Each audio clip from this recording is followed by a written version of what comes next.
Hello there everybody, it's HeroicLegend here, although I should be renaming myself Scumlord because I have some new deck ideas for you. If you've noticed the name, you notice that this one says True Villain Arc, and this one says Deck Made of Spite. Let's go look at them, shall we? So, going into this one, this is my Eldritch deck. Yep, I have committed the cardinal sin and decided to go and be a slave to the meta as well. This is mostly just because I've been frustrated and I've just been having actually no luck in my draws, and it's gotten to the point where frustration is boiling into annoyance, and annoyance is boiling into just so much. So, what do I do with this deck? Well, first off, we have the ever-lovely Ash Blossom and Joyous Spring. Following up, we have two Necroworld Banshees, and I'll get into why I have them later. We have one adorable Kaiju, Gameciel. We have two Vampire Voivode. We have all three of the Golden Lord himself. One copy of Nibiru. One Raigeki. One Harpies.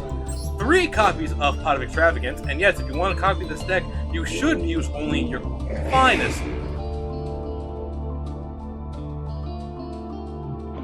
Sorry about this, someone with a very, very tiny ego was outside revving up their annoyance machines. But yes, if you're going for Pots of Extravagance, there are only 3 cards in this extra deck that I actually care about. It's all literally part of the luck. Everything else is just there to be a flex. Especially this one. Mostly because I can't dismantle it. This is my permanent cool card. Maybe I'll make a deck around it one of these days, but right now, meh.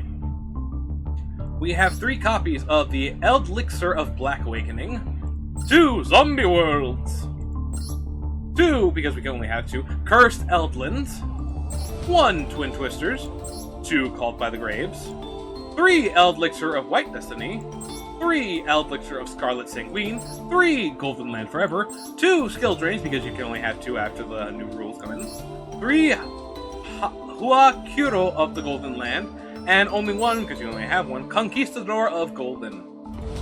I've actually won quite a few matches with this deck. Now, the extra deck and the Necroworld. Some people may think that I'm cluttering up the deck by having things like the Gameciel and these 2, as well as the 2 Zombie Worlds, right?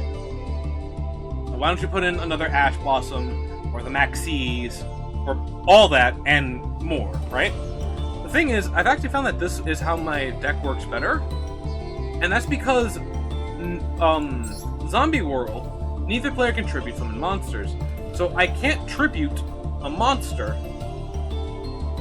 unless it's a zombie, and this... Oh goodness. I had a hiccup, sorry. And the same thing happens for my Eldliches. One of the more annoying things with your Eldritch is when someone goes into super combo territory by, sacrificing it with Kaiju. So how do you stop that? Zombie Worlds.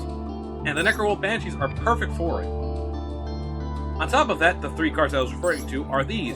Super Dreadnought Rail Cannon Gustav Max. Mouthful.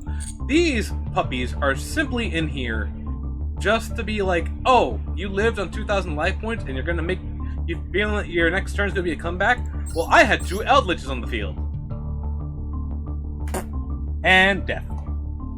Everything else is just here for flexing. Because I have not a care in my soul or heart for any of these things right now. Wait, 1 Link monster? What on earth? Ugh. Seems annoying to get out. This one I actually do care about. This is my first Dark Lord, the Gloss. And I do have the Dark Lord deck that I'm still working on. Yeah, Dark Lord of Despia. Next, this deck I actually made from Jamer. And I actually did get a Discord message from Jamer, I didn't notice it at the time, where he had just been listening to one of the Yu-Gi-Oh players that we watch sometimes on YouTube, and he tells me, hey buddy, you've been suffering a lot of these, multi-cutscene turn hole decks, right? I'm like, yeah? He goes, what if we just told them no? So I asked him, what do you mean? And this is the result. So I'll go over the deck in a second. Right now, I'm going to point out the extra deck. The extra deck is once again a I really don't care type of deck. We do have level 8s though, so I do have, I think, a level 8 somewhere around here. No, I don't. But again, it's just reflects for, you know, extravagance. I do have some things that could be potentially really useful here, so that's why I do have them. I've also,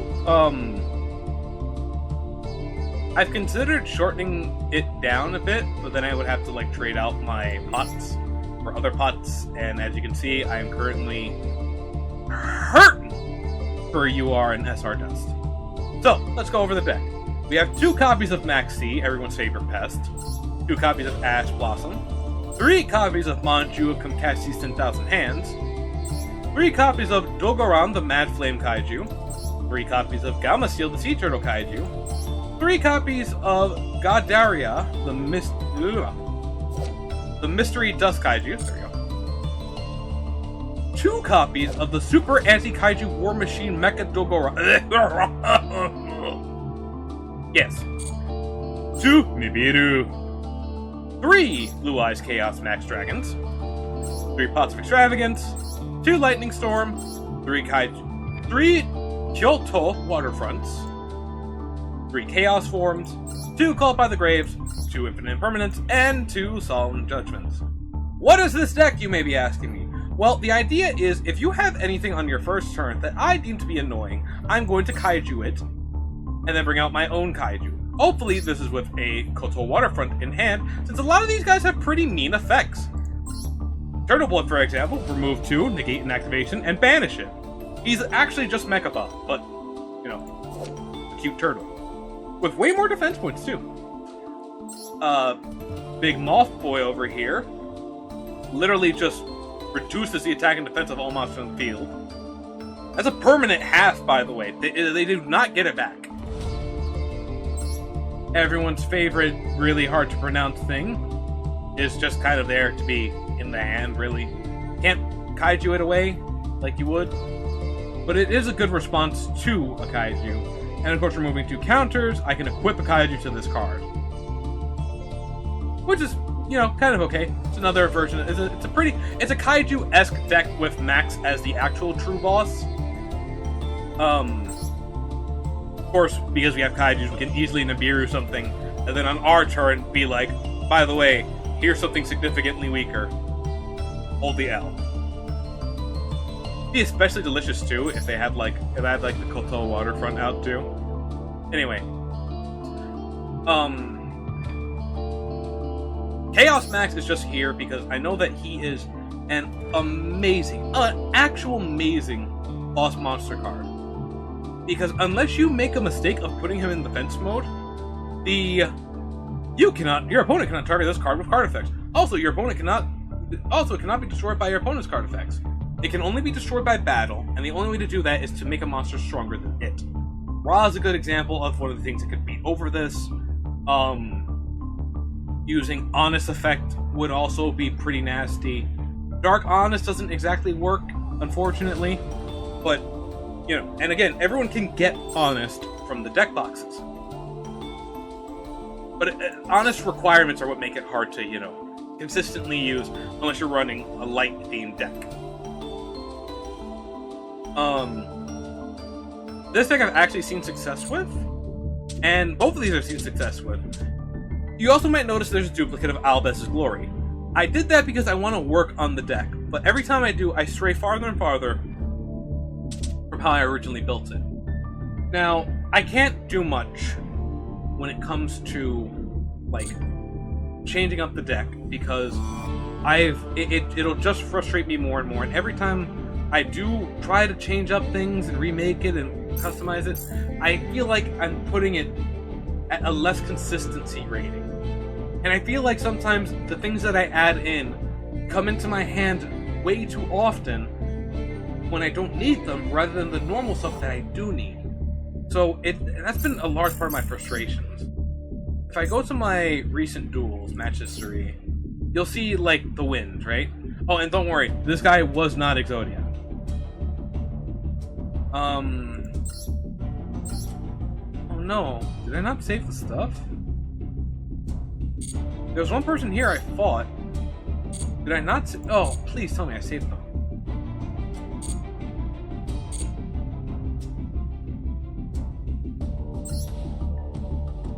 My replays.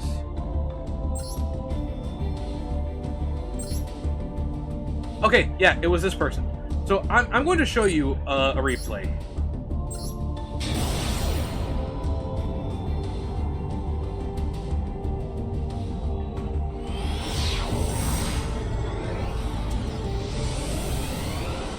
So, this is with my Chaos Max deck, as you can see. Now, some people may call this a very unfortunate opening hand. I kind of like it, personally, because I had 2 Ash Blossoms, Manju, Chaos Form, and Called by the Grave. Unless they had Crossout Designator, I'm pretty much safe. And even then, sometimes people run Crossout not for Called by the Grave, but for other stuff. They know people put a lot of copies in their deck. So opponent chose to go first. And I'm going to let you know right now, I might be sounding very mean here, but this person is what I consider a flesh suit bot.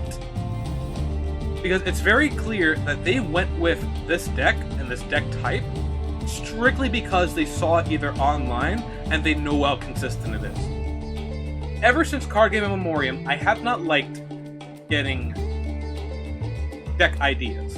Let's say that, right? So I want to try to make a deck based off of ideas that I get inspired with by seeing cards around. I know that with series and with archetypes, there's plenty of mixing and matching you can do. But even my Eldritch deck, I did not look at someone else's. I did it based off of the cards I had and what I wanted to do. I only took a bit of advice from other Eldritch decks, and because it's smart. Like, literally, Skill Drain and Eldritch are always, like, shaking hands together because they're just so powerful. Anyway, this person has decided to try has used the Rite of Aasimar. So, free token, free Faithful Adventure. First Ash Blossom.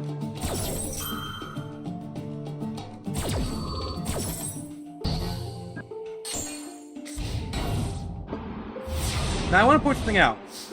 Do you see how they basically ended their turn? Play a face down, have that out, end the turn. This is what I mean by a flesh suit bot. I could not take out their monster like this. Probably not. With what I had in my hand right now, not possible, right? And even if I kaiju it, I'd just be hurting myself because what am I gonna do? But still, instead of trying to go into more things, I crippled their turn. That was it. Here's where my luck started to shine. Getting a second Manju meant that, yes, I could now do my play. Even if I had drawn Max C, I probably still would have been able to do something, but then it would have been a problem. I'm going to show you why. Of course, activate that in response. Now, yeah, let me see.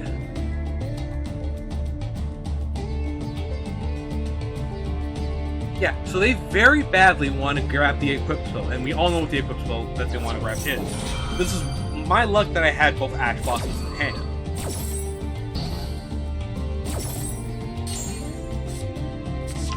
Although, to be fair, sending Manju back in the hand wouldn't have been as bad. So taking away both my Manjus, getting out Chaos Max. This is where punishment happens.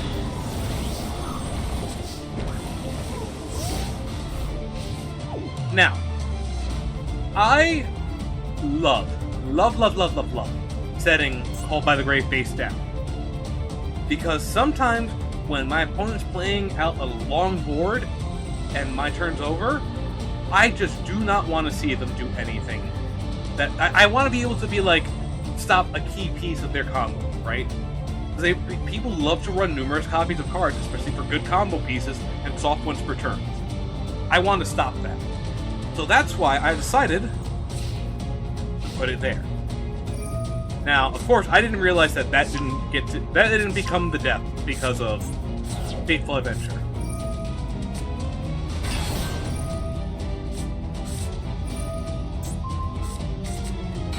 That was a little annoying. I was a little sad for that, but it's just like, So I'm gonna fast forward this because you all know what's happening. It's the, and again, this is what I mean by a flesh suit bot.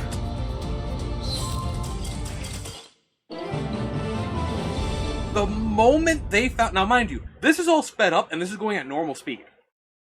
When I first hit him with Ash Blossom, my opponent had absolutely negative 12% IQ on what to do next. Zilch. Nada. They were utterly crippled by my first Ash Blossom. Utterly crippled. They had no idea what to do. Damer kept making jokes like, they're looking up like their guidebook, just like, I don't know what to do. I need to go figure out how does one beat Blue Eyes Max. Again, unaffected by your opponent, and I can't stress this enough, opponent's card effects. You can still Dark Honest your Blue Eyes. You can still equip your Blue Eyes. You can still make your Blue Eyes the actually most cracked out thing ever. And therein lies Blue Eyes' biggest weakness, too. We say this a lot for, by we I mean me and Jamer. We say this a lot. In some games, your own worst enemy is not the competition, but those around you. Dead by Daylight's a great example. Sometimes, what kills the survivor more is not the killer, but the other survivor. Let's just exit away from the screen. Oh, and yes, as you saw, I got my ski coat. But, namely, what happened is,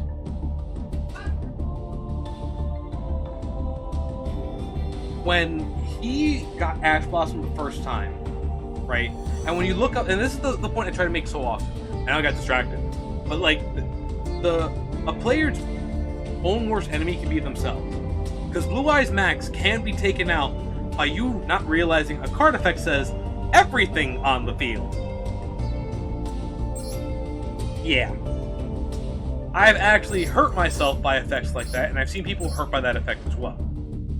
So, although Blue Eyes Max cannot be taken out by my opponent's Dark Hole, they could be taken out by my Dark Hole. Continuing on. My soapbox that I'm standing on right now is when I use Ash Blossom on my opponent, they had no idea what to do. They've seen everything. They've watched people know, so they know how to do the combo, but they don't have the instincts to know what happens when it fails. Had I had more than one card that could easily beat over his token, that could have been his token gone. And then what? The magic card goes away, and he's lost a key piece. Oh, but he has that face down card. Yeah, what if I had answers to all of that? Negates exist for a reason. Hand traps exist for a reason. It's being able to go over them that helps you out. That's why I like my Albez deck as much as I do. It has answered. I've played through negates. I've showed it too.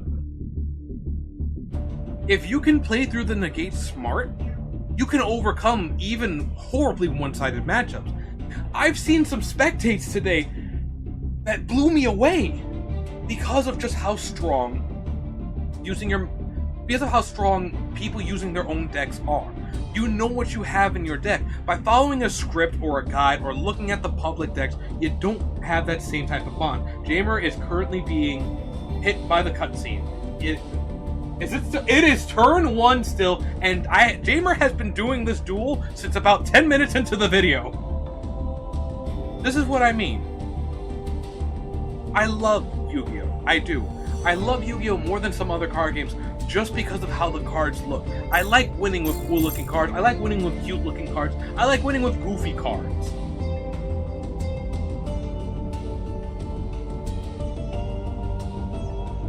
But you know what I don't like? I don't like when I see the same thing every time. It just honestly makes me want to puke. Because then, what do I see? We see back-to-back Shaddolls. We see back-to-back... Not Shaddolls. We see back-to-back Tri-Brigades. We see back-to-back Cyberstein decks. We see back-to-back friggin' adventure tokens now in Floris. I lost to people who played things like Monarchs, which I did not expect to be as controlling as it was. But guess what? It was devastating. And I had to sit there and take it, and I was impressed and salty. So, you know, standard feeling. I am keeping this video going, by the way, because I do want to try to duel against Jamer. I want to try out well, first off, my Eldritch, and then I want to try out the Max. Honestly, though, if I don't get certain cards in my Max hand, I might just have to be like, next. Actually, no, I should be dueling against other people. Gamer might beat me down too bad, and then I have to upload it. That's all I really want to say. Like, I want to let you guys know I wasn't the proudest making this deck or having Jamer pull the cards for me because we're superstitious and we believe that if we pull the cards ourselves, we won't get the super luck. But by having the power of brother and familyhood, we do get the super luck, which is part of the reason why I had to vivo this. Viovold. Forgive me. Viovold. I can't say it any other way. Viovold. But if anyone watches this and wants a takeaway from it, it's simple and TL too long didn't watch. Play what you want. Figure out ways to make it win. And even if you have to go for like the meta stuff, understand that meta is there because it's good. It doesn't mean that the person using it is bad. As much as that seems contrast to my whole message. But I've had a lot of time to think about it, and this is the best place than ever to just say it. Using meta in any game is not bad. But try to make it your own. I love seeing combos that work so awesomely using the meta stuff, but then not using the meta stuff just the same, just the factory-made way. Just, alright, there's your card, there's your meta deck, go on and do the same combo. And again, you saw it. The moment he thought he could do it and he could take out Max, he thought it was his win. You know how long it took him after realizing he couldn't take out Max to surrender? 2 minutes. 2 minutes of just staring at my card. Just wondering where he went wrong. He could have instantly just scooped, said next, but no, he was so lost by trying to just follow the cookie cutter meta and just copying the deck that he saw that or even was used against him and figuring it would just work out, and it didn't.